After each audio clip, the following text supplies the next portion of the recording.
The air inside the police station was thick with tension, but nothing could silence the piercing scream that tore through the afternoon stillness. Steam curled into the air as scalding water met flesh, the sickening sizzle drowned only by her agonized cries. The white police chief stood tall, lips curling into a smirk, his eyes cold and unrepentant. But just as his laughter began to echo through the station, a sudden chill swept through the room. Something unseen, something inevitable. Fate had just taken its first step toward him. His downfall had already begun. Tasha Williams tightened her grip on her phone. Her camera lens locked onto the scene unfolding before her. A young black man lay face down on the pavement, his face pressed into the dirt as two officers pinned him down with unnecessary force. "He's not resisting," she shouted, her voice cutting through the humid southern air. One of the officers turned, his jaw clenched. "Put the damn phone away." Tasha didn't flinch. Filming in public isn't a crime. Within seconds, rough hands grabbed her arms, yanking her backward. Her phone tumbled to the ground, but not before she hit live. The screen stayed lit, broadcasting every second as they dragged her into the station. Inside, the white police chief, Richard Dunham, leaned back in his chair, amused. "Miss Williams." "Again?" He exhaled, shaking his head. "You just don't learn, do you?" She glared at him, her breath sharp and defiant. "People have a right to see the truth." Dunham's smirk darkened. With a slow, deliberate motion, he reached for the kettle sitting on his desk. Tasha barely had time to react before scalding hot water splashed against her skin. Her scream ricocheted off the walls, raw and agonizing. The chief chuckled, satisfied. Then the phone rang. His face twisted as he picked it up. A low, urgent voice spoke. "Federal agents are on their way."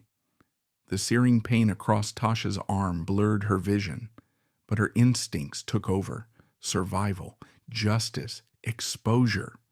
Her free hand shot out, fumbling for the phone still recording on the floor.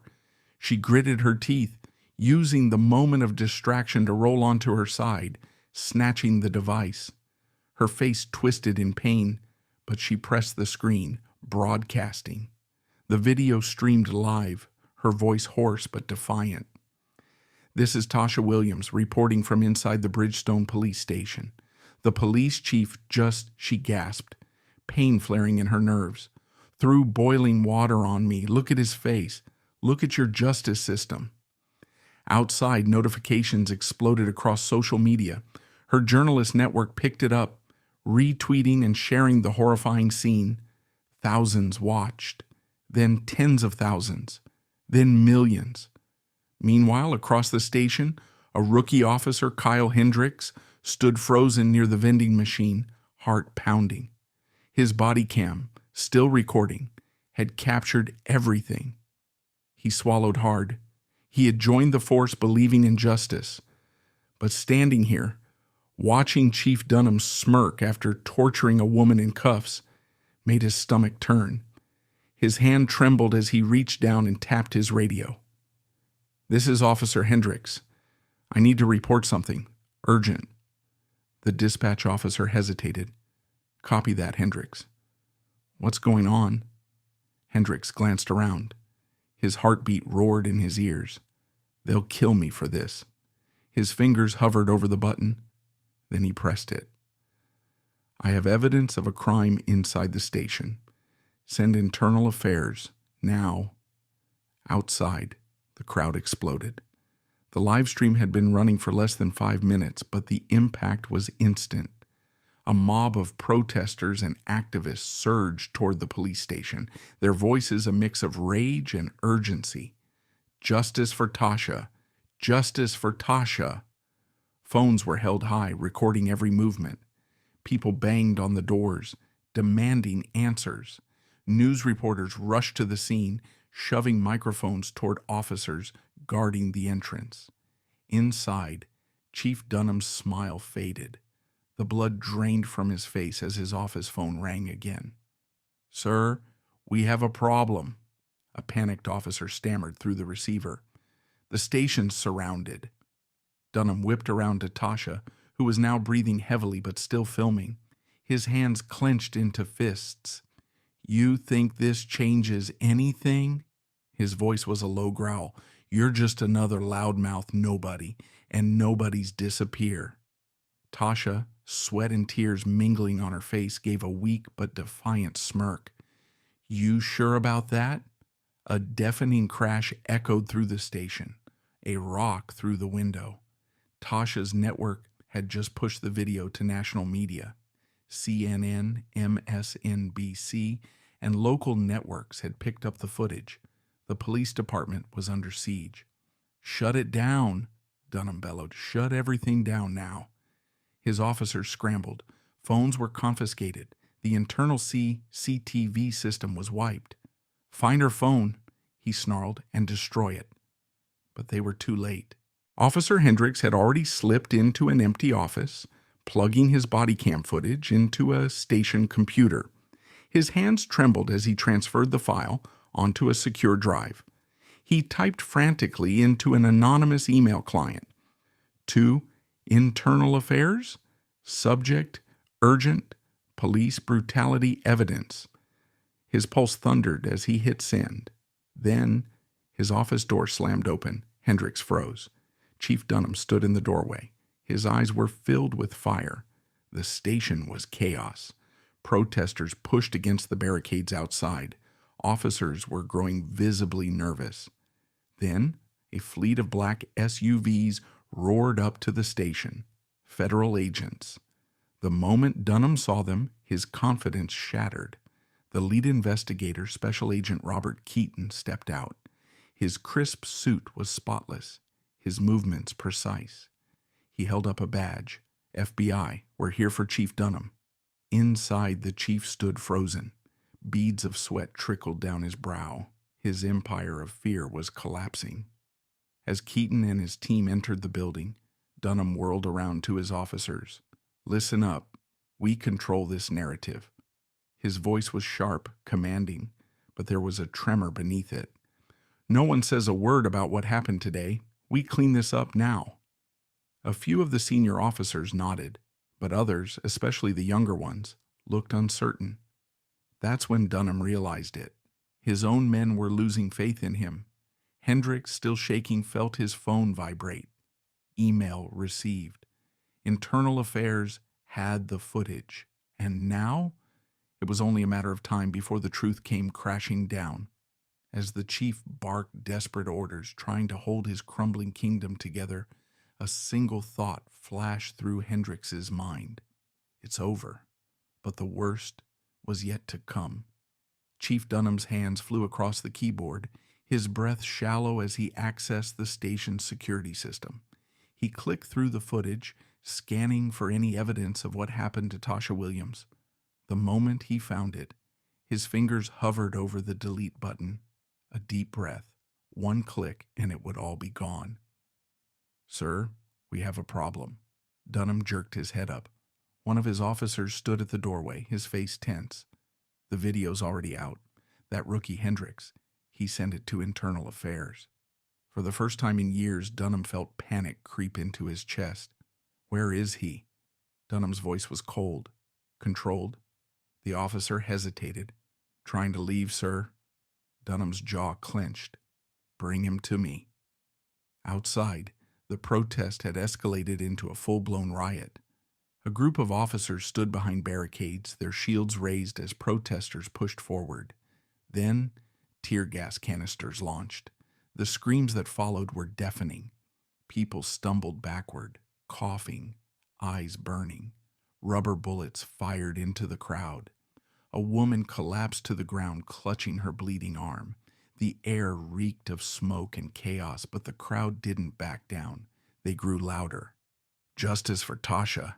Justice for Tasha!" Inside, Tasha heard every sound. Through blurred vision and searing pain, she saw the battle happening right outside the station walls. She refused to let it be for nothing. Officer Kyle Hendricks gripped the USB drive in his pocket, his heart slamming against his ribs. He made it as far as the side exit before a heavy hand clamped onto his shoulder. A cold shiver ran down his spine. 2 officers stood behind him. "Where do you think you're going, rookie?" One of them sneered. Hendricks turned slowly, his face blank. "I was just—" A fist slammed into his gut. He doubled over, gasping for breath as his knees buckled. They grabbed him by the arms and dragged him back inside. His mind screamed, "It's over." Dunham watched as Hendricks was thrown to the floor, blood dripping from his lip. "You little traitor." Dunham's voice was laced with venom. Hendricks coughed, struggling to get air. You're done, Chief. They know." Dunham's fingers tightened around the gun at his hip. The room was deathly silent. Officers froze, their eyes darting between their chief and the young officer bleeding on the ground. Tasha, still in cuffs, barely breathing, locked eyes with Hendricks, and in that moment both of them understood. Dunham wasn't letting him leave alive. The chief took a slow step forward, raising the barrel of his gun. A slow smirk curled on his lips. "No one's coming to save you, kid." Bang! The doors burst open. "Drop the weapon. Hands in the air." Federal agents swarmed the room, guns drawn, voices sharp. Dunham froze, his gun still hovered in the air. Special Agent Robert Keaton stepped forward, his eyes like steel. "Chief Richard Dunham," Keaton's voice was calm but lethal, "you are under arrest for obstruction of justice, police brutality, and conspiracy to commit murder." Dunham's hand trembled over his gun. His entire career flashed before his eyes. Then, a single choice: fight or surrender. Chief Dunham stood frozen, his gun still raised. The room was silent except for the sharp breathing of the officers, caught between loyalty and fear. Special Agent Keaton stepped forward, his badge gleaming under the flickering station lights. "Put the gun down, Dunham." For a moment it seemed like the chief might pull the trigger. Then, his fingers slackened and the gun clattered to the floor. Officers rushed in, slamming him face first onto his own desk, snapping cuffs around his wrists. For the first time, he was on the other side of the law. As Dunham gritted his teeth against the cold metal, Keaton's team moved fast. Computers were seized, filing cabinets ripped open. Every dirty little secret he had buried for decades was about to be unearthed. Dunham let out a low, bitter laugh. "You have no idea what you're getting into." Keaton barely spared him a glance. "Actually, we do." He nodded toward an agent holding a thick manila folder. Inside, a decade's worth of brutality reports, every single one dismissed by the chief. And worse, there was more. Officer Hendricks sat in an interrogation room, his hands still shaking. A cup of coffee sat untouched before him as Keaton entered, setting down a folder. "We know you sent the footage to Internal Affairs," Keaton said, taking a seat. "That was brave, but I need to know. How deep does this go?" Hendricks swallowed hard. "It's worse than you think." He reached into his pocket. A small USB drive gleamed under the light. "This has everything." His voice was barely a whisper. The bribes, the false charges, the officers who disappeared after speaking out. I've been gathering evidence for months. Keaton leaned forward. "Why didn't you come forward sooner?" Hendricks exhaled shakily. "Because they kill people who do." A tense silence. Then Keaton nodded, taking the USB. "You did the right thing." Hendricks wasn't sure. Not yet. Meanwhile, in a dimly lit corner of the station, Tasha sat on a metal bench, her arm bandaged, pain still radiating through her body. Her head snapped up as she heard hurried footsteps. "Tasha!" Her best friend Malik rushed in, his expression twisted with worry. He knelt before her, gripping her hands. "You good?" His voice was rough, filled with emotion. Tasha nodded, her voice hoarse. "I'm alive." Malik's jaw clenched. "They did this to you. They have to pay." Tasha's eyes darkened. "They will." But just as she spoke, Keaton entered the room, an agent beside him. His expression was grim. He glanced at Malik before locking eyes with Tasha. "Can we talk in private?" Malik started to protest, but Keaton's next words made Tasha's blood turn to ice. "It's about your friend here." Tasha frowned, glancing at Malik. "What?" Keaton's agent stepped forward, holding up a confidential file. Malik's name was printed at the top. "He's been working with the police." The room seemed to tilt. Tasha's fingers went numb. She turned to Malik, but he was already taking a step back. "Tasha," she yanked her hands away. "Tell me it's not true."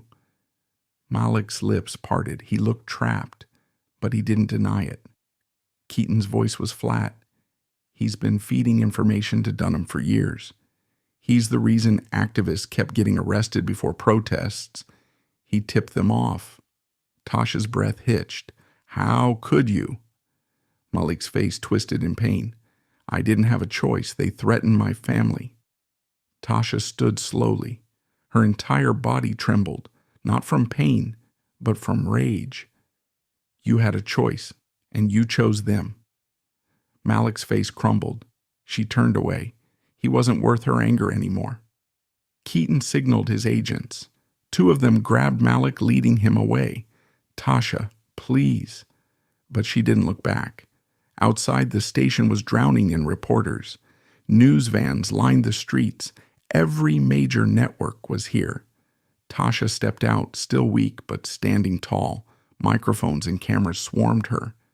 "Miss Williams, what happened in there?" She took a deep breath, then spoke, her voice strong despite everything. "The world just saw what happens when people in power think they're untouchable, but the truth is, they're not." A roar of approval surged through the crowd. Inside the station, Dunham sat in an interrogation room, his hands cuffed to the table. His empire was crumbling. His allies had turned. But still, he had one last card to play. A slow, dangerous smile spread across his face as he leaned toward the camera recording him. "You think this is over?" His voice was a whisper. He looked straight into the lens. "You have no idea what's coming." Inside the FBI command center, Special Agent Keaton watched as a technician inserted a USB drive into the system. A loading bar flashed across the screen, decrypting a classified file obtained from an anonymous source. Lines of text scrolled rapidly, flashing between bank transfers, wiretaps, and recorded conversations. The truth was darker than anyone imagined. "Jesus Christ," one of the agents muttered, rubbing his temples. It wasn't just police brutality. Bribery, drug trafficking, illegal arms deals. Dunham had been running an organized crime network from inside the police department. And the worst part? He wasn't working alone. Keaton's eyes locked onto a list of names: judges, politicians, high-ranking law enforcement officers. This was bigger than anyone had thought. In the dimly lit interrogation room, Chief Dunham sat calmly, his wrists cuffed to the steel table. His smirk hadn't faded. He leaned back, eyes half-lidded, like a man who still had control. A disposable coffee cup sat in front of him. Keaton entered the room, sliding a folder across the table. "We have everything." His voice was calm but firm. Dunham only chuckled. "You think a couple of emails and phone calls will bring me down?" Keaton's expression remained unreadable. "You were sloppy, left a trail." Dunham scoffed, lifting his coffee. "Even if you lock me up, you think they'll let me talk?" He smirked. "I've been in this game too long. You think they'll just let me sit in a cell, waiting to spill secrets?" Keaton's eyes darkened. "They?" Dunham took a sip of his coffee, smirking. "You'll see." And then his smirk twisted into something else. His throat convulsed. His hand trembled violently, knocking the coffee cup over. His chest seized, a sharp gasp escaping his lips. Keaton's eyes widened. "Medic! Get a medic in here now." Dunham collapsed onto the table, convulsing. He had been poisoned. As paramedics rushed in, the FBI raided Dunham's office. A team of agents forced open his personal safe. Inside, stacks of cash, unmarked envelopes, and dozens of classified files lay in disarray. At the very bottom, a black notebook. Agent Keaton picked it up, flipping through pages filled with names, dates, and payouts. It was a kill list. Corrupt judges, politicians, officers who had taken bribes, and those who had been silenced. Keaton's grip tightened. This wasn't just about Dunham, this was a network. And now, they had the evidence to burn it all down. Outside the station, under the flashing lights of ambulances and news cameras, Tasha stood beside Officer Hendricks, watching the chaos unfold. Dunham was being rushed into an ambulance, his eyes barely open, his body failing. Tasha turned to Hendricks. "You saved my life." Hendricks let out a shaky breath. "I've been waiting for this moment for years." Tasha frowned. "What do you mean?" Hendricks hesitated. Then he reached into his pocket and pulled out a worn badge. It wasn't a police badge. It was an FBI badge. Tasha's heart skipped a beat. "You're—" Hendricks nodded, his expression unreadable. "I was planted in this department years ago. My mission was to bring down Dunham." Tasha's mind raced. He was undercover this entire time. Hendricks exhaled. "And now, it's finally over." The night air was thick with tension as Chief Dunham, barely conscious, was wheeled into the ambulance. His face was pale, his breathing shallow, but the cold metal of the handcuffs around his wrists remained a final, inescapable truth. His reign was over. The crowd outside the station erupted in cheers as the news broke across the country. Reporters jostled for position, cameras flashing, microphones raised, and at the center of it all, Tasha Williams stood tall. Her face was bruised, her arm bandaged, but her voice was unshaken. She stepped forward, facing the sea of people. "This is what happens when power goes unchecked. This is what happens when corruption is allowed to fester. But today the people won." The crowd roared. She met the eyes of every camera, sending a message to the world. This isn't over, not even close, because for every Dunham out there, there's a system that protects him, and we will tear it down, brick by brick, truth by truth. As she turned to leave, Hendricks approached. His face was calm, unreadable. He slipped a USB drive into her hand. "There's more where that came from." Tasha looked at it, then at him. A slow, knowing nod passed between them. As she walked away into the night, the flash of cameras behind her, she clutched the drive tightly. Because this wasn't the end. It was just the beginning. The camera zooms in on Tasha's hand, gripping the USB drive. Her voice lowers, steady but laced with intrigue. "You think this is over? You think Chief Dunham was the worst of them?" She holds up the drive, the small metal device gleaming under the city lights. "What's on here? Changes everything." The screen flickers, cutting to a black and white image of the open safe. Stacks of cash, documents, and one classified folder, its top page stamped in bold red letters. "Confidential. Federal Operation Records." Tasha's voice returns, calm yet electric. "Before I reveal what was really in that safe, hit subscribe because this ending will leave you speechless." The screen cuts to black, a single beat of silence. Then a file name flashes across the screen for half a second. "Project Sentinel."